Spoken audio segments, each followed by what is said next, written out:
नमस्कार साथियों। रीट पीएसटेट सीटेट ਤੇ ਪੰਜਾਬੀ ਭਾਸ਼ਾ ਦੀ ਪ੍ਰੈਕਟਿਸ ਦੇ ਲਈ ਅੱਜ ਮੈਂ ਫੇਰ ਇੱਕ ਪੇਪਰ ਲੈ ਕੇ ਹਾਜ਼ਰ ਹੋਇਆ ਹਾਂ। ਇਸ ਤੋਂ ਪਹਿਲੇ ਵੀ ਆਪਾਂ ਕਈ ਪੇਪਰ ਦੇਖ ਚੁੱਕੇ ਹਾਂ ਤੇ ਜਿਹੜੇ ਮੇਰੇ ਸਾਥੀਆਂ ਨੇ ਉਹ ਵੀਡੀਓ ਨਾ ਦੇਖੇ ਹੋਣ ਤਾਂ ਉਹ ਚੈਨਲ ਦੀ ਪਲੇਲਿਸਟ ਦੇ ਅੰਦਰ ਜਾ ਕੇ ਰੀਟ ਪੀਐਸਟੈਟ ਸੀਟੈਟ ਦੇ ਮਾਡਲ ਪੇਪਰ ਦਾ ਇੱਕ ਭਾਗ ਬਣਿਆ ਹੋਇਆ ਹੈ ਜਿੱਥੇ ਆਪ ਨੂੰ ਇਹ ਸਾਰੀ ਵੀਡੀਓ ਮਿਲ ਜਾਣਗੇ, ਤੁਸੀਂ ਦੇਖ ਸਕਦੇ ਹੋ। ਤਾਂ ਆਓ ਸਾਥੀਓ ਅੱਜ ਫੇਰ ਇੱਕ ਨਵੇਂ ਪੇਪਰ ਦੀ ਆਪਾਂ ਪ੍ਰੈਕਟਿਸ ਕਰਦੇ ਹਾਂ ਜਿੱਥੇ ਆਪਾਂ ਨੂੰ ਇਸ ਪੇਪਰ ਦੇ ਬਾਰੇ ਇਹ ਪਤਾ ਚੱਲੇਗਾ ਕਿ ਪਿਛਲੇ ਵਰਿਆਂ ਦੇ ਅੰਦਰ ਕਿਸ ਤਰੀਕੇ ਦੇ ਪ੍ਰਸ਼ਨ ਪੁੱਛੇ ਗਏ ਨੇ। ਉੱਥੇ ਹੀ ਆਪਾਂ ਨੂੰ ਇਹ ਵੀ ਪਤਾ ਚੱਲੇਗਾ ਕਿ ਪੇਪਰ ਦੇ ਅੰਦਰ ਅਕਸਰ ਕਿਸ ਪ੍ਰਕਾਰ ਦੇ ਪ੍ਰਸ਼ਨ ਆਉਣ ਦੀ ਸੰਭਾਵਨਾ ਬਣੀ ਰਹਿੰਦੀ ਹੈ। ਤਾਂ ਆਓ ਸਾਥੀਓ ਦੇਖਦੇ ਹਾਂ ਅੱਜ ਇਸ ਪੇਪਰ ਦੇ ਅੰਦਰ ਆਪਾਂ ਪ੍ਰਸ਼ਨ ਨੰਬਰ 31। ਸਭ ਤੋਂ ਪਹਿਲੇ ਆਪਣੇ ਕੋਲ ਜੋ ਪ੍ਰਸ਼ਨ ਆ ਜਾਂਦਾ ਹੈ, ਚੰਗੀ ਪਾਠ ਪੁਸਤਕ ਦੀ ਵਿਸ਼ੇਸ਼ਤਾ ਹੈ। ਯਾਨੀ ਇੱਕ ਵਧੀਆ ਜਿਹੜੀ ਪਾਠ ਪੁਸਤਕ ਹੁੰਦੀ ਹੈ ਉਹਦੀ ਕੀ ਖੂਬੀ ਹੁੰਦੀ ਹੈ, ਉਹ ਕਿਹੜੀ ਖਾਸੀਅਤ ਹੈ। ਪਹਿਲੇ ਆਪਾਂ ਵਿਕਲਪ ਦੇਖ ਲੈਂਦੇ ਹਾਂ। ਵਿਦਿਆਰਥੀ ਕੇਂਦਰਿਤ ਹੁੰਦੀ ਹੈ, ਜਾਂ ਫਿਰ ਉਹ ਰੋਚਕਤਾ ਭਰਪੂਰ ਹੁੰਦੀ ਹੈ, ਜਾਂ ਫਿਰ ਸਰਲ ਅਤੇ ਸਪਸ਼ਟਤਾ ਵਾਲੀ ਹੁੰਦੀ ਹੈ, ਜਾਂ ਫਿਰ ਅਸੀਂ ਇਹ ਕਹੀਏ ਕਿ ਉਪਰੋਕਤ ਸਾਰੇ ਹੀ। ਤਾਂ ਸਾਥੀਓ ਆਪ ਸਭ ਨੂੰ ਪਤਾ ਚੱਲ ਹੀ ਗਿਆ ਹੋਵੇਗਾ ਕਿ ਇੱਕ ਚੰਗੀ ਜਿਹੜੀ ਪਾਠ ਪੁਸਤਕ ਹੈ ਉਹਦੀ ਇਹ ਖੂਬੀ ਹੁੰਦੀ ਹੈ ਕਿ ਉਹ ਵਿਦਿਆਰਥੀ ਕੇਂਦਰਿਤ ਵੀ ਹੋਵੇ, ਉਸ ਦੇ ਅੰਦਰ ਰੋਚਕਤਾ ਵੀ ਭਰਪੂਰ ਜਿਹੜਾ ਪਠਨ ਸਾਮਗਰੀ ਵੀ ਹੋਵੇ, ਉਹ ਸਰਲ ਤੇ ਸਪਸ਼ਟ ਵੀ ਹੋਵੇ। ਯਾਨੀ ਆਪਾਂ ਇਹ ਕਹਿ ਸਕਦੇ ਹਾਂ ਕਿ ਇਸ ਪ੍ਰਸ਼ਨ ਦਾ ਰਾਈਟ ਆਪਸ਼ਨ ਹੈ ਜਿਹੜਾ ਉਹ ਆਪਣੇ ਕੋਲ ਡੀ ਨੰਬਰ ਹੈ, ਯਾਨੀ ਉਪਰੋਕਤ ਸਾਰੇ। ਯਾਨੀ ਇਹ ਤਿੰਨੋਂ ਹੀ ਖੂਬੀਆਂ ਇੱਕ ਵਧੀਆ ਪਾਠ ਪੁਸਤਕ ਦੇ ਅੰਦਰ ਹੋਣੀਆਂ ਚਾਹੀਦੀਆਂ ਨੇ। ਫਿਰ ਇਸ ਤੋਂ ਬਾਅਦ ਆਪਣੇ ਕੋਲ ਨੈਕਸਟ ਕੁਐਸਚਨ ਆ ਜਾਂਦਾ ਹੈ, ਇਹਨਾਂ ਵਿੱਚੋਂ ਕਿਹੜੀ ਵਿਸ਼ੇਸ਼ਤਾ ਪੰਜਾਬੀ ਪਾਠ ਪੁਸਤਕ ਦੇ ਵਿਸ਼ਾ ਵਸਤੂ ਨਾਲ ਸੰਬੰਧਿਤ ਨਹੀਂ ਹੈ। ਸਾਥੀਓ ਇਸ ਪ੍ਰਕਾਰ ਦਾ ਜਦੋਂ ਆਪ ਨੂੰ ਕੋਈ ਵੀ ਪ੍ਰਸ਼ਨ ਮਿਲੇ ਤਾਂ ਹਮੇਸ਼ਾ ਹੀ ਨੋਟ ਕਰ ਲਿਆ ਕਰੋ ਕਿ ਆਪਾਂ ਨੂੰ ਇੱਥੇ ਇਹ ਹਾਂ ਨਹੀਂ ਪੁੱਛ ਰਿਹਾ, ਇਹ ਨਹੀਂ ਪੁੱਛ ਰਿਹਾ। ਯਾਨੀ ਪ੍ਰਸ਼ਨ ਇੱਕ ਵਾਰ ਫਿਰ ਦੇਖੋ ਕਿ ਇਹਨਾਂ ਵਿੱਚੋਂ ਕਿਹੜੀ ਵਿਸ਼ੇਸ਼ਤਾ ਪੰਜਾਬੀ ਪਾਠ ਪੁਸਤਕ ਦੇ ਵਿਸ਼ਾ ਵਸਤੂ ਨਾਲ ਸੰਬੰਧਿਤ ਨਹੀਂ ਹੈ। ਯਾਨੀ ਇਹਨਾਂ ਚੋਂ ਜਿਹੜੀ ਪੰਜਾਬੀ ਪਾਠ ਪੁਸਤਕ ਦੇ ਵਿਸ਼ਾ ਵਸਤੂ ਤੋਂ ਸੰਬੰਧਿਤ ਜਿਹੜੀ ਚੀਜ਼ ਨਹੀਂ ਹੈ ਆਪਾਂ ਉਹਨੂੰ ਦੱਸਣਾ ਹੈ। ਤਾਂ ਨਹੀਂ ਨੂੰ ਆਪਾਂ ਪਹਿਲੇ ਨੋਟਿਸ ਕਰ ਲਿਆ। ਹੁਣ ਆਪਾਂ ਦੇਖ ਲੈਂਦੇ ਹਾਂ ਵਿਕਲਪ। ਵਿਦਿਆਰਥੀ ਕੇਂਦਰਿਤ, ਬੀ ਨੰਬਰ ਹੈ ਉੱਤਮ ਛਪਾਈ, ਸੀ ਹੈ ਕਰਮ ਅਤੇ ਮਾਤਰਾ, ਡੀ ਨੰਬਰ ਹੈ ਉਦੇਸ਼ ਭਰਪੂਰ। ਜੇਕਰ ਅਸੀਂ ਥੋੜਾ ਜਿਹਾ ਇਸ ਨੂੰ ਧਿਆਨ ਨਾਲ ਦੇਖਾਂਗੇ ਤਾਂ ਇਸ ਦੇ ਅੰਦਰ ਜਿਹੜੀ ਪੁੱਛੀ ਗਈ ਹੈ ਕਿ ਕਿਹੜੀ ਵਿਸ਼ੇਸ਼ਤਾ ਪੰਜਾਬੀ ਪਾਠ ਪੁਸਤਕ ਦੇ ਵਿਸ਼ਾ ਵਸਤੂ ਨਾਲ ਸੰਬੰਧਿਤ ਨਹੀਂ ਹੈ। ਇੱਥੇ ਇਹ ਗੱਲ ਕਹੀ ਗਈ ਹੈ ਵਿਸ਼ਾ ਵਸਤੂ ਦੇ ਨਾਲ ਸੰਬੰਧਿਤ ਨਹੀਂ ਹੈ। ਵਿਸ਼ਾ ਵਸਤੂ ਤਾਂ ਵਿਸ਼ਾ ਵਸਤੂ ਦੇ ਨਾਲ ਸੰਬੰਧਿਤ ਸਾਥੀਓ ਵਿਦਿਆਰਥੀ ਕੇਂਦਰਿਤ ਵੀ ਹੈ, ਕਰਮ ਅਤੇ ਮਾਤਰਾ ਵੀ ਹੈ, ਉਦੇਸ਼ ਭਰਪੂਰ ਵੀ ਹੈ, ਉੱਤਮ ਛਪਾਈ ਨਹੀਂ ਆ ਜਾਂਦੀ। ਉੱਤਮ ਛਪਾਈ ਦਾ ਜਿਹੜਾ ਗੁਣ ਹੈ ਉਹ ਇੱਕ ਚੰਗੀ ਪਾਠ ਪੁਸਤਕ ਦਾ ਗੁਣ ਹੋਣਾ ਚਾਹੀਦਾ ਹੈ, ਪਰ ਇਹਦਾ ਮਤਲਬ ਇਹ ਨਹੀਂ ਕਿ ਉਹ ਪੰਜਾਬੀ ਦੀ ਪਾਠ ਪੁਸਤਕ ਵਿਸ਼ੇ ਵਸਤੂ ਦੇ ਨਾਲ ਸੰਬੰਧਿਤ ਹੈ। ਵਿਸ਼ਾ ਵਸਤੂ ਨਾਲ ਸੰਬੰਧਿਤ ਨਹੀਂ ਹੈ, ਯਾਨੀ ਜਿਹੜਾ ਪਾਠ ਹੈ ਉਹਦੇ ਅੰਦਰਲੇ ਭਾਗ ਦੇ ਨਾਲ ਸੰਬੰਧਿਤ ਨਹੀਂ ਹੈ। ਤਾਂ ਆਪਣੇ ਕੋਲ ਇਸ ਪ੍ਰਸ਼ਨ ਦਾ ਰਾਈਟ ਵਿਕਲਪ ਹੈ ਜਿਹੜਾ ਉਹ ਬੀ ਨੰਬਰ ਆ ਜਾਏਗਾ। ਤੇ ਆਪਾਂ ਨਹੀਂ ਹੀ ਦੱਸਣਾ ਸੀ। ਵਿਸ਼ੇ ਵਸਤੂ ਨਾਲ ਰਿਲੇਟਡ ਇਹ ਤਿੰਨ ਆਪਸ਼ਨ ਨੇ ਆਪਣੇ ਕੋਲ, ਵਿਦਿਆਰਥੀ ਕੇਂਦਰਿਤ, ਕਰਮ ਅਤੇ ਮਾਤਰਾ ਤੇ ਉਦੇਸ਼ ਭਰਪੂਰ। ਇਹ ਤਿੰਨੋਂ ਨੇ ਜਿਹੜੇ ਇਹ ਵਿਸ਼ੇ ਵਸਤੂ ਦੇ ਨਾਲ ਸੰਬੰਧਿਤ ਨੇ, ਪਰ ਵਿਸ਼ੇ ਵਸਤੂ ਦੇ ਨਾਲ ਸੰਬੰਧਿਤ ਨਹੀਂ ਹੈ, ਉਹ ਹੈ ਉੱਤਮ ਛਪਾਈ। ਹਾਲਾਂਕਿ ਉੱਤਮ ਛਪਾਈ ਇੱਕ ਚੰਗੀ ਪਾਠ ਪੁਸਤਕ ਦੀ ਖੂਬੀ ਹੈ, ਪਰ ਉਹ ਵਿਸ਼ੇ ਵਸਤੂ ਦੀ ਖੂਬੀ ਨਹੀਂ ਕਹਿ ਸਕਦੇ ਆਪਾਂ, ਉਹ ਉਸ ਦੀ ਬਾਹਰੀ ਖੂਬੀ ਦੇ ਅੰਦਰ ਸ਼ਾਮਿਲ ਕਰ ਸਕਦੇ ਹਾਂ। ਫਿਰ ਆਪਣੇ ਕੋਲੇ ਨੈਕਸਟ ਕੁਐਸਚਨ ਆ ਜਾਂਦਾ ਹੈ 33 ਨੰਬਰ। ਹੇਠ ਲਿਖਿਆ ਵਿੱਚੋਂ ਕਿਹੜੀ ਬੋਲਣ ਕੌਸ਼ਲ ਦੀ ਵਿਧੀ ਨਹੀਂ ਹੈ। ਇਹਦੇ ਅੰਦਰ ਵੀ ਆਪਾਂ ਨਹੀਂ ਦੱਸਣਾ ਹੈ ਤੇ ਬੋਲਣ ਕੌਸ਼ਲ ਦੀ ਨਹੀਂ ਵਿਧੀ ਦੱਸਣੀ ਹੈ। ਆਪਾਂ ਤਿੰਨ ਵਿਧੀਆਂ ਹੋਣਗੀਆਂ ਬੋਲਣ ਕੌਸ਼ਲ ਦੀਆਂ ਤੇ ਇੱਕ ਨਹੀਂ ਹੋਏਗੀ, ਤਾਂ ਆਪਾਂ ਨਹੀਂ ਦੀ ਹੀ ਚੋਣ ਕਰਨੀ ਹੈ ਇਸ ਦੇ ਅੰਦਰ। ਤਾਂ ਪਹਿਲੇ ਆਪਾਂ ਵਿਕਲਪ ਦੇਖ ਲੈਣੀ ਹਾਂ। ਏ ਨੰਬਰ ਆ ਜਾਂਦਾ ਹੈ ਭਾਸ਼ਣ, ਬੀ ਨੰਬਰ ਆ ਜਾਂਦਾ ਹੈ ਵਿਚਾਰ ਚਰਚਾ, ਸੀ ਆ ਜਾਂਦਾ ਹੈ ਖੇਡ ਕੁੱਦ ਤੇ ਡੀ ਨੰਬਰ ਆ ਜਾਂਦਾ ਹੈ ਵਾਰਤਾਲਾਪ। ਬਹੁਤ ਹੀ ਸਰਲ ਹੈ, ਬੋਲਣ ਦੇ ਨਾਲ ਵਧੀਆ ਬੋਲਣ ਦਾ ਤਰੀਕਾ ਆਪਾਂ ਨੂੰ ਸਿਖਾਉਣ ਵਾਲੀ ਇਹਦੇ ਅੰਦਰੋਂ ਕਿਹੜਾ ਕਿਰਿਆ ਕਲਾਪ ਨਹੀਂ ਹੈ। ਭਾਸ਼ਣ ਯਾਨੀ ਬੋਲਣ ਦੇ ਨਾਲ ਰਿਲੇਟਡ ਹੈ, ਵਿਚਾਰ ਚਰਚਾ ਯਾਨੀ ਇਹ ਵੀ ਗੱਲਾਂ ਬਾਤਾਂ ਨਾਲ ਸੰਬੰਧਿਤ ਹੈ, ਵਾਰਤਾਲਾਪ ਇਹ ਵੀ ਬੋਲਣ ਦੇ ਨਾਲ ਸੰਬੰਧਿਤ ਹੈ, ਖੇਡ ਕੁੱਦ ਖੇਡਣਾ ਸਾਥੀਓ ਇਹ ਫਿਜ਼ੀਕਲੀ ਐਕਟੀਵਿਟੀ ਹੋ ਗਈ, ਇਹ ਬੋਲਣ ਦੀ ਐਕਟੀਵਿਟੀ ਨਹੀਂ ਹੋ ਗਈ। तो इसलिए आपां नूं नहीं ही दसना है इहदे अंदर, तो इसका राइट ऑप्शन की आ जाएगा, उस सी नंबर आ जाएगा। यानी इन्हां चों जिहड़ी बोलण कौशल की विधि नहीं है वो है खेड कुद। फिर आप इस तो बाद साथियों अगला प्रश्न देख लेने हैं।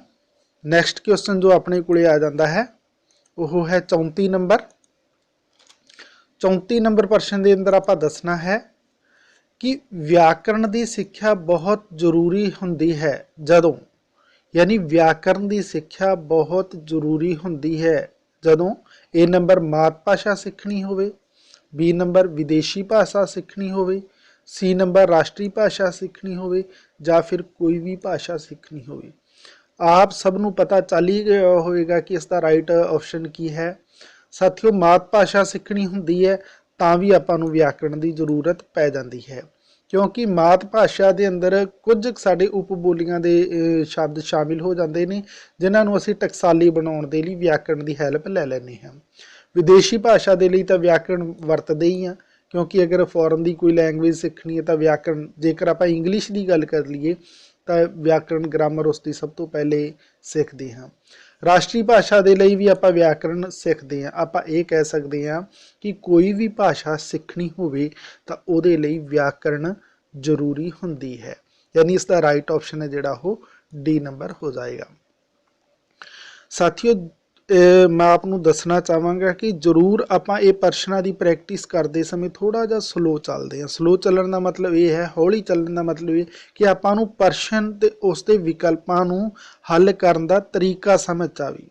अक्सर विद्यार्थी की करते हैं, फटाफट प्रश्न पढ़िया तो जिहड़ा उन्होंने ठीक लग्या वो टिक कर दिता, जदों कि प्रश्न के उपर विचार करना तो विकल्प के अंदरों चोण करनी, ये दो जोड़े गुण ने ये जदों कोई भी विद्यार्थी हासिल कर लैंदा है तो वह बहुत हद तक अपने ज्ञान के नाल राइट ऑप्शन है जिहड़ा वो चुनण दे अंदर कामयाब हो जाता है। तो ये लिए जरूरी होंदा है कि आपां नूं हौली हौली सीखण की प्रैक्टिस होवे। ऐसे लिए मैं जिहड़े प्रश्न हुंदे ने उन्हां दे चारों विकल्प आप नूं समझाना, प्रश्न पढ़दा हाँ, फिर कई बार रिपीट करदा हाँ प्रश्न नूं, ताकि प्रश्न वधिया तरीके नाल समझ आ सके। तो प्रश्न जेकर समझ आ गया तो असीं एक चंगा उत्तर उन्हां विकल्पां दे अंदरों भाल दे अंदर कामयाब हो जाते हैं। तो ये मेरी कोशिश होंदी है, इसलिए मैं थोड़ा जा स्लो चलता हाँ। जेकर आपनूं इदां लगे कि वीडियो बहुत स्लो है तो तुसीं इसकी स्पीड थोड़ी जी वधा के इसनूं देख सकते हो। तो कुछ विद्यार्थियों की ये शिकायत लगातार आउंदी है कि क्लीयर नहीं है। तो साथियों जल्द मैं कोशिश कर जा रहा कि होर उच्च क्वालिटी की वीडियो आपनूं प्रोवाइड करवावां, पर फिर भी इसकी क्वालिटी तुसीं वधा के भी दे सकते हो। 360 के अंदर एक बेहतर क्वालिटी आपनूं मिल सकती है या 480 के अंदर मिल सकती है, वो तुसीं देख सकते हो, जिहड़ी कि एक ठीक ठाक पढ़न योग क्वालिटी वीडियो की कही जा सकती है। तो ये सी अपनी गल्लां कुछ इसके सिस्टम बारे। पर हुण आपां फिर दोबारा तो अगले प्रश्न के वल चलते हैं। हुण देखते हैं आपां 35 नंबर प्रश्न। मुलांकण अते प्रीख्या विच, यानी आपां ये दसना है कि मुलांकण अते प्रीख्या विच की फर्क है, ये आपां दसना है। ए नंबर कोई अंतर नहीं है, बी प्रीख्या विच ही मुलांकण हुंदा है, सी मुलांकण प्रीख्या तो वधेरे व्यापक ते विशाल हुंदा है, डी ਵੱਡੇ ਬੱਚਿਆਂ ਦਾ ਮੁਲਾਂਕਣ ਅਤੇ ਛੋਟਿਆਂ ਦੀ ਪ੍ਰੀਖਿਆ ਹੁੰਦੀ ਹੈ। ਤਾਂ ਸਾਥੀਓ ਆਪ ਸਭ ਨੂੰ ਪਤਾ ਚੱਲ ਹੀ ਗਿਆ ਹੋਵੇਗਾ ਕਿ ਪ੍ਰੀਖਿਆ ਤੇ ਮੁਲਾਂਕਣ ਦੇ ਅੰਦਰ ਕੀ ਫਰਕ ਹੁੰਦਾ ਹੈ। ਸਾਥੀਓ ਮੁਲਾਂਕਣ ਹੈ ਜਿਹੜਾ ਉਹ ਪ੍ਰੀਖਿਆ ਤੋਂ ਵਧੇਰੇ ਵਿਆਪਕ ਤੇ ਵਿਸ਼ਾਲ ਹੁੰਦਾ ਹੈ। ਅਸੀਂ ਇਹ ਕਹਿ ਸਕਦੇ ਹਾਂ ਕਿ ਪ੍ਰੀਖਿਆ ਬੱਚੇ ਦਾ ਬੌਧਿਕ ਸਤਰ ਜਿੱਥੇ ਆਪਾਂ ਨੂੰ ਪਤਾ ਲਵਾਉਂਦੀ ਹੈ, ਮੁਲਾਂਕਣ ਬੱਚੇ ਦਾ ਸਰਵਪੱਖੀ ਵਿਕਾਸ ਅੰਦਾਜ਼ਾ ਲਗਾਉਂਦਾ ਹੈ। बच्चे ने किन्ना क मानसिक शारीरिक रूप नाल वो वधिया है, ये आपां नूं मुलांकण राही पता चल सकता है। प्रीख्या दे राही उसके बौद्धिक विकास का सिर्फ पता चल सकता है।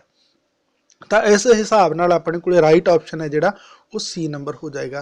साथियों पंजाबी भाषा का सिक्ख्या शास्त्र नामक आपनूं 35 के करीब वीडियो इस चैनल के उपर अवेलेबल करवाए ने। तो तुहाड़ियां जिहड़ियां तैयारी दीयां बुक्कां ने, चाहे वो रीट PSTET CTET की बुक है, उस दे अंदर भी वो टॉपिक आपनूं मिल जाणगे। जरूरी ये नहीं हुंदा कि तुसीं किहड़ी बुक पढ़नी है, जरूरी ये हुंदा है कि तुहाडे सिलेबस पुछया गया टॉपिक है जिहड़ा वो तुहाडी बुक दे अंदर है तो उसनूं तुसीं किन्ना समझ रहे हो। ਇਹ ਜ਼ਰੂਰੀ ਹੁੰਦਾ ਹੈ। ਤਾਂ ਉਹ ਟੌਪਿਕ ਮੈਂ ਕੋਸ਼ਿਸ਼ ਕੀਤੀ ਹੈ, ਹਾਲਾਂਕਿ ਬੁੱਕ ਤੇ ਇੱਕ ਵੀਡੀਓ ਨੂੰ ਅਜੇ ਤੱਕ ਆਪਾਂ ਉਸ ਲੈਵਲ ਦੇ ਅੰਦਰ ਨਹੀਂ ਹੈ ਕਿ ਵਧੀਆ ਤਰੀਕੇ ਨਾਲ ਬੁੱਕ ਜਿੰਨਾ ਹੀ ਮੈਟਰ ਇਸ ਦੇ ਉੱਪਰ ਅਵੇਲੇਬਲ ਕਰਵਾ ਸਕੀਏ, ਪਰ ਫਿਰ ਵੀ ਕੋਸ਼ਿਸ਼ ਕੀਤੀ ਹੈ ਕਿ ਜ਼ਿਆਦਾ ਤੋਂ ਜ਼ਿਆਦਾ ਤੇ ਵਧੀਆ ਤੋਂ ਵਧੀਆ ਜਿਹੜਾ ਮੈਟਰ ਹੈ ਉਹ ਅਵੇਲੇਬਲ ਕਰਵਾਇਆ ਜਾ ਸਕੇ। ਜਿਹੜੇ ਮੇਰੇ ਸਾਥੀਆਂ ਨੇ ਉਹ ਵੀਡੀਓ ਦੇਖਣੀ ਹੋਣ ਤਾਂ ਉਹ ਵੀ ਪੰਜਾਬੀ ਭਾਸ਼ਾ ਦਾ ਸਿੱਖਿਆ ਸ਼ਾਸਤਰ ਨਾਮਕ ਪਲੇਲਿਸਟ ਦੇ ਅੰਦਰ ਜਾ ਕੇ ਦੇਖ ਸਕਦੇ ਨੇ। ਤਾਂ ਆਪਾਂ ਹੁਣ ਚੱਲਦੇ ਹਾਂ ਅਗਲੇ ਪ੍ਰਸ਼ਨ ਦੇ ਵੱਲ।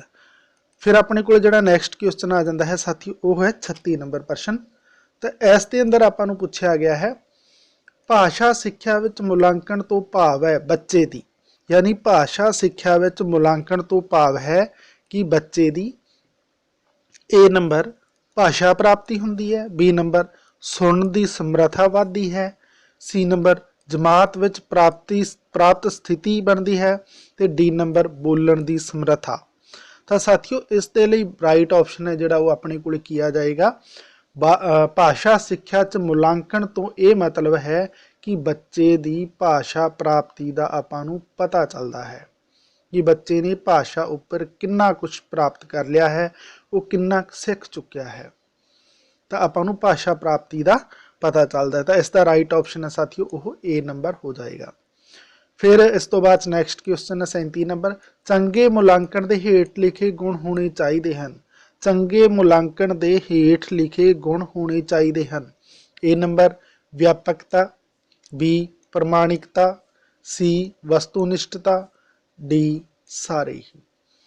ਸਾਥੀਓ ਬਹੁਤ ਹੀ ਸਰਲ ਹੈ ਕਿ ਇੱਕ ਜਿਹੜਾ ਚੰਗਾ ਮੁਲਾਂਕਣ ਹੈ ਉਹਦੇ ਗੁਣ ਇਹ ਸਾਰੇ ਹੀ ਹੋਣੇ ਚਾਹੀਦੇ ਨੇ। ਉਹਦੇ ਅੰਦਰ ਵਿਆਪਕਤਾ ਦਾ ਗੁਣ ਹੋਣਾ ਚਾਹੀਦਾ ਹੈ, ਉਸ ਅੰਦਰ ਵਸਤੂਨਿਸ਼ਟਤਾ ਦਾ ਵੀ ਗੁਣ ਹੋਣਾ ਚਾਹੀਦਾ ਹੈ, ਕਿਉਂਕਿ ਵਸਤੂਨਿਸ਼ਟਤਾ ਹੀ ਇੱਕ ਐਸੀ ਚੀਜ਼ ਹੈ ਜਿਹੜਾ ਵਧੀਆ ਮੁਲਾਂਕਣ ਕਰ ਸਕਦੀ ਹੈ। ਤੇ ਪ੍ਰਮਾਣਿਕਤਾ ਵੀ ਹੋਣੀ ਚਾਹੀਦੀ ਹੈ, ਜੇਕਰ ਪ੍ਰਮਾਣਿਕਤਾ ਨਹੀਂ ਹੈ ਤਾਂ ਫਿਰ ਮੁਲਾਂਕਣ ਦਾ ਕੀ ਆਧਾਰ ਰਹਿ ਜਾਏਗਾ। ਤਾਂ ਆਪਾਂ ਇਹ ਕਹਿ ਸਕਦੇ ਹਾਂ ਕਿ ਇਹ ਸਾਰੇ ਹੀ ਗੁਣ ਹੋਣੇ ਚਾਹੀਦੇ ਨੇ। ਰਾਈਟ ਵਿਕਲਪ ਹੈ ਜਿਹੜਾ ਆਪਣਾ D ਨੰਬਰ ਆਪਸ਼ਨ ਹੋ ਜਾਏਗਾ। ਫਿਰ ਆਪਣੇ ਕੋਲ 38 ਨੰਬਰ ਕੁਐਸਚਨ ਆ ਜਾਂਦਾ ਹੈ, ਸਾਡੀ ਸਿੱਖਿਆ ਪ੍ਰਣਾਲੀ ਵਿੱਚ ਮੁਲਾਂਕਣ ਦੇ ਲਈ ਕਿਹੜੀ ਪ੍ਰੀਖਿਆ ਵਿਧੀ ਸਭ ਤੋਂ ਵੱਧ ਪ੍ਰਯੋਗ ਕੀਤੀ ਜਾਂਦੀ ਹੈ। ਸਾਡੀ ਸਿੱਖਿਆ ਪ੍ਰਣਾਲੀ ਵਿੱਚ ਮੁਲਾਂਕਣ ਦੇ ਲਈ ਕਿਹੜੀ ਪ੍ਰੀਖਿਆ ਵਿਧੀ ਸਭ ਤੋਂ ਵੱਧ ਪ੍ਰਯੋਗ ਕੀਤੀ ਜਾਂਦੀ ਹੈ। ਯਾਨੀ ਆਪਾਂ ਨੇ ਜਿਹੜੀ ਅੱਜ ਕੱਲ੍ਹ ਦੀ ਜਿਹੜੀ ਸਿੱਖਿਆ ਢਾਂਚਾ ਹੈ ਉਹਦੇ ਅੰਦਰ ਮੁਲਾਂਕਣ ਦੇ ਲਈ ਆਪਾਂ ਕਿਹੜੀ ਪ੍ਰੀਖਿਆ ਵਿਧੀ ਜ਼ਿਆਦਾ ਵਰਤਦੇ ਹਾਂ, ਇਹ ਗੱਲ ਪੁੱਛੀ ਗਈ ਹੈ। ਤੇ ਇਹਦੇ ਲਈ ਆਪਣੇ ਕੋਲ ਵਿਕਲਪ ਆ ਜਾਂਦੇ ਨੇ। A ਨੰਬਰ ਹੈ ਲਿਖਤੀ ਪ੍ਰੀਖਿਆ, B ਹੈ ਮੌਖਿਕ ਪ੍ਰੀਖਿਆ, C ਦੈਨਿਕ ਕਾਰਜ, ਤੇ D ਉਪਰੋਕਤ ਵਿੱਚੋਂ ਕੋਈ ਨਹੀਂ। ਸਾਥੀਓ ਦੈਨਿਕ ਕਾਰਜ ਚੱਲਦੇ ਰਹਿੰਦੇ ਨੇ, ਪਰ ਇਹ ਮੁਲਾਂਕਣ ਦੇ ਲਈ ਪ੍ਰੀਖਿਆ ਵਿਧੀ ਨਹੀਂ ਵਰਤਦੇ ਆਪਾਂ। ਮੌਖਿਕ ਪ੍ਰੀਖਿਆ ਵੀ ਹੁੰਦੀ ਹੈ ਛੋਟੀਆਂ ਜਮਾਤਾਂ ਦੇ ਅੰਦਰ, ਕੁਝ ਵੱਡੀਆਂ ਜਮਾਤਾਂ ਦੇ ਅੰਦਰ ਵੀ, ਪਰ ਇਸ ਦਾ ਵੀ ਕੋਈ ਜ਼ਿਆਦਾ ਰੋਲ ਨਹੀਂ ਹੈ।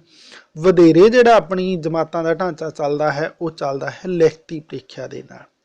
ਆਪਾਂ ਜਦੋਂ ਬੱਚੇ ਦਾ ਆਂਕਲਨ ਕਰਦੇ ਹਾਂ ਤਾਂ ਉਹ ਲਿਖਤੀ ਪ੍ਰੀਖਿਆ ਦੇ ਆਧਾਰ ਤੇ ਹੀ ਕਰਦੇ ਹਾਂ।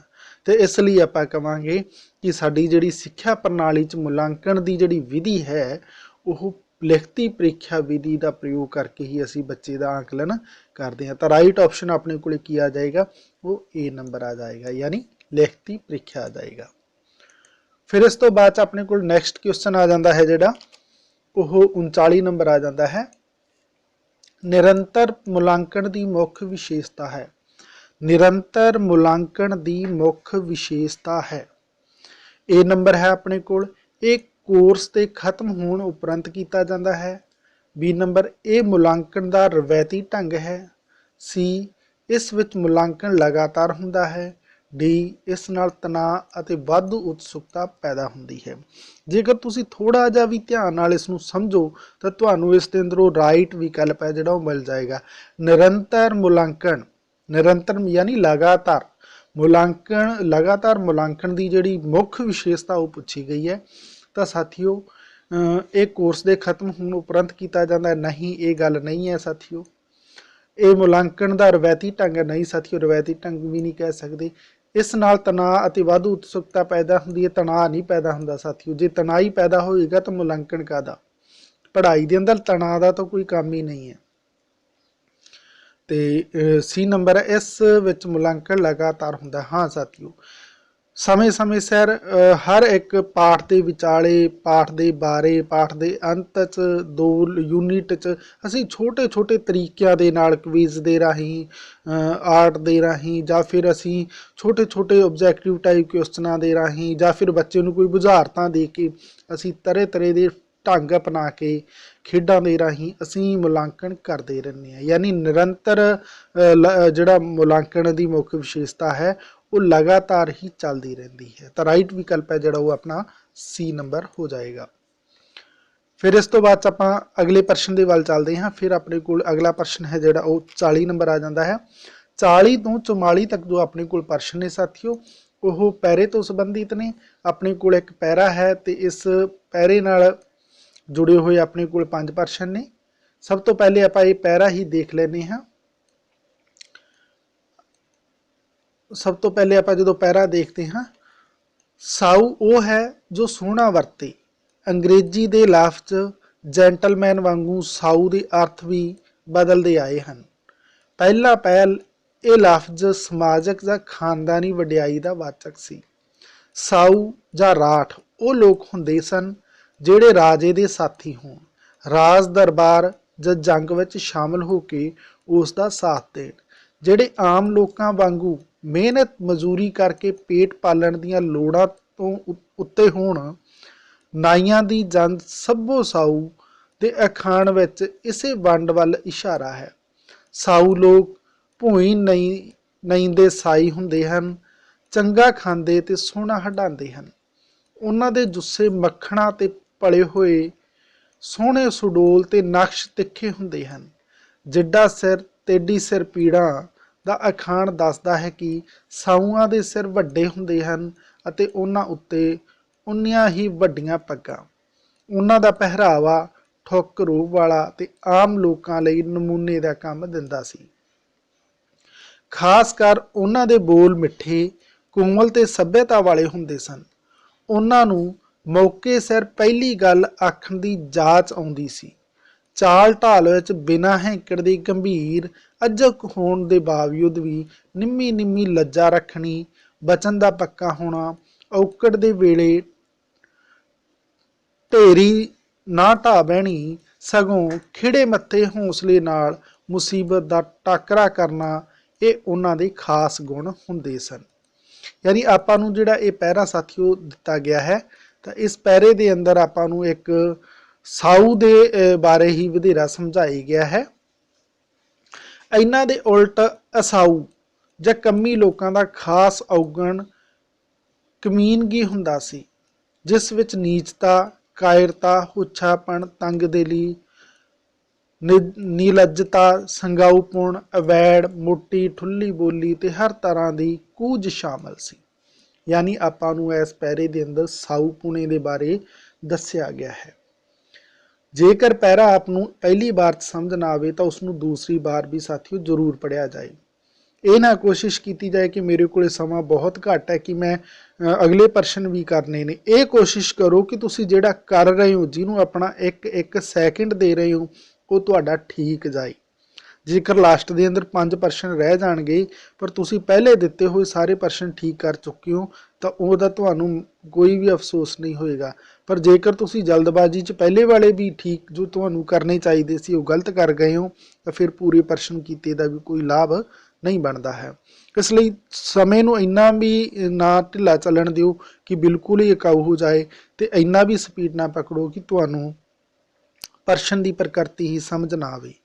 तो इस पैरे नूं जेकर समझ ना आवे दूसरी बार कोशिश करना, शब्द नूं पढ़ते समय अंडरलाइन कर लेना, जो समझ ना आए फिर उसनूं सरल बना के समझण की कोशिश करना। आओ हुण आपां चलदे हां इसके प्रश्नों के वल, देखते हाँ कि 40 नंबर प्रश्न है जिहड़ा वो इस पैरे के अंदरों किस प्रकार की गल पुछ रहा है। उपरोक्त पैरे विच किन्ना लोकां दी गल कीती गई है, यानी इस पैरे के अंदर किहड़े लोकां दी गल कीती गई है। आपां पहले विकल्प देख लैने हैं। अपने कोल आ जाता है ए नंबर मतलबी लोगों की, बी बेपरवाह लोगों की, सी साऊ लोगों की, तो डी घटिया लोगों की। तो साथियों बहुत ही सरल है। आपां नूं इस पैरे के अंदर जो भी गल पूछी गई है वो साऊ लोगों के बारे ही गल की गई है, उसके बारे दसी गई है गल कि साऊ लोग किदां दे हुंदे ने, किदां दे सी, ये गल पैरे के अंदर ਆਪਾਂ ਨੂੰ ਦੱਸੀ ਗਈ ਹੈ। ਤਾਂ ਰਾਈਟ ਵਿਕਲਪ ਆਪਾਂ ਸੀ ਨੰਬਰ ਹੋ ਗਿਆ। फिर अगला जो प्रश्न है अपने को 41 नंबर संगाऊपुणा, ये शब्द पैरे के अंदर आया सी, विच किहड़ा पिछेत्र वरत्या गया है। बहुत ही सरल है तो व्याकरण आपनों इस चैनल के उपर अवेलेबल करवाई गई है, उत्थे जाके तुसी कोशिश करना कि वो सारे एक एक दो बार या समय सिर जिवें भी तुहानूं टाइम मिले उदों देखते रहा करो ताकि तुहाडी प्रैक्टिस हुंदी रहे। तो संगाऊपुणा है जिहड़ा उस दे लई अपने इन्हां दे अंदरों किहड़ा जिहड़ा पिछेत्र के तौर पर है। ए नंबर आना बी पुणा, सी पणा ते डी है उपणा। तो साथियों इसका राइट ऑप्शन है जिहड़ा वो अपने कोले बी हो जाएगा, यानी संगाऊ पुणा, यानी संगाऊ प्लस पुणा, यानी जिहड़ा पिछेत्र हटाउण तो बाद भी अपने कोल सार्थक शब्द बचना चाहिए, यानी संगाऊ ते पुणा, यानी पुणा हटा देंगे संगाऊ बचेगा, इसलिए अपने कोले पुणा जिहड़ा शब्द है वह एक पिछेत्र के तौर पर हो जाएगा। फिर नैक्सट क्वेश्चन अपना 42 नंबर बचन का पक्का होना का अर्थ है। ये अपने को मुहावरा आ गया कि बचन का पक्का होना आपनों पता ही होएगा। ए नंबर बचन सिंह का मजबूत होना, नहीं साथियों ये नहीं हो सकता। बचन सिंह का कच्चा होना, ये भी नहीं हो सकता। कहे तो मुक्कर जाना, ये नहीं है साथियों, मुक्करन की गल ही नहीं आई इसके अंदर। कहे तो पूरा उतरना, हाँ ये गल ठीक है कि बचन का पक्का होना, यानी जो गल कही है उस पर पूरा उतरना, खरा उतरना, उन्होंने आप कहने भी बचन का पूरा होना या फिर पक्का होना। डी नंबर है जोड़ा वो अपना राइट ऑप्शन हो जाएगा। फिर इस तो बाद अपने को नैक्सट जो क्वेश्चन आ जाता है वो 43 नंबर आ जाता है, ये भी आप देख ही लेने हैं। इसके अंदर आपू पूछा गया है उन्हां उत्ते उन्नियां ही वड्डियां पग्गां विच उन्हां की है, यानी उन्हां उत्ते उन्नियां ही वड्डियां पग्गां, उन्हां उत्ते उन्नियां ही वड्डियां पग्गां, ਇਹਦੇ अंदर उन्हां जिहड़ा शब्द है साथियों वो की आया है। व्याकरण दृष्टि तो पूछा गया तो व्याकरण भी आपनों इस चैनल के उपर शब्दबोध के अंदर यह चीज़ आपनों मिलेगी व्याकरण के अंदर। तो शब्दबोध पार्ट में तुसी चंगी तरह स्टडी कर लेना, खास तौर पर जेकर तुसी रीट पीएसटैट सीटैट की तैयारी करते हो तो शब्दबोध तो धुनीबोध ये दो के उपर जरूर फोकस रखना। तो जिहड़ा आपका अर्थबोध आ जाता है उसनों प्रैक्टिस के लिए समय समय सिर पढ़ते रहना, इन्ने नाल आपका जिहड़ा ये रीड पेपर है बहुत हद तक कवर हो जाएगा। तो इसके राइट ऑप्शन की जो चोण करते हैं साथियों ए नंबर नाम, बी पड़नाम, सी किरिया ते डी नंबर आ जाता है विशेषण। तो साथियों ये उन्हां जिहड़ा शब्द है ये आ जाएगा पड़नाम, यानी नाम की थां ते वरते जाने वाले शब्द है जिहड़े वो पड़नाम अखवाउंदे ने। तो राइट ऑप्शन की हो जाएगा बी नंबर हो जाएगा। फिर अज दे इस प्रैक्टिस पेपर के अंदर अज का अपना ये लास्ट क्वेश्चन आ जाता जो आप देख लेने हैं 44 नंबर तंग दिली का विरोधी शब्द है। बहुत ही सरल है, तंग दिली का विरोधी शब्द है साऊपुणा, नहीं साथियों। बुजदिली ये भी नहीं कह सकते, कंजूसी ये भी नहीं कह सकते। तो तंग दिली का विरोधी शब्द पूछे आपां तो विरोधी शब्द हो जाएगा खुल दिली, यानी जिहड़ा दिल तंग होवे तो दूजे पासे जिसका दिल खुला होवे। तो इसका राइट ऑप्शन अपने को सी हो जाएगा, यानी खुल दिली। तो ये सन साथियों कुछ प्रश्न जिन्हों की आप प्रैक्टिस की, ये खास तौर पर रीड पीएसटैट सीटैट के लिए है। मैं इत्थे एक गल दसनी चाहांगा कि कुछ परीक्षार्थी इस गल तो परेशान होंदे ने कि बई यह लेवल 1 का है या लेवल 2 का है, या फिर लैंगुएज फस्ट के लिए है या फिर लैंगुएज सैकेंड के लिए। मैं आप सब के लिए ये गल दसना चाहांगा, सिर्फ आपनों एक ही पॉइंट का जेकर तुसी रीट की तैयारी कर रहे हो तो एक पॉइंट का फर्क आ रहा है, वो आ रहा कावी टोटे का। तो कावी टोटा वाले भाग ने जिहड़े उन्हां दी भी प्रैक्टिस करवाई जा रही है। जेकर तुसी उन्हां भी 5 प्रश्नों को देखते रहो तो कोई गुनाह नहीं होएगा, यानी वो आप दे जिहड़ी प्रैक्टिस आ उसके अंदर इजाफा ही करनगे। इसलिए मैं कॉमन टाइप के अंदर यह एक तैयारी आरंभी हुई है। जेकर तुसी इस तो अलावा भी अपने फिर भी भाषा के अकॉर्डिंग तो सिलेबस के अकॉर्डिंग पढ़ना चाहते हो तो तुहानूं पॉइंट वाइज ये चीज़ां मिल जानियां, वो तुसी इसनूं समझ सकते हो। मैनूं आस है कि आपनूं ये तैयारी के अंदर मदद करनगे। कमेंट करके जरूर दसना कि वीडियो किदां दे लग रहे हैं। मिलते हैं अगली क्लास के अंदर, उदों तक के लिए धन्यवाद साथियों।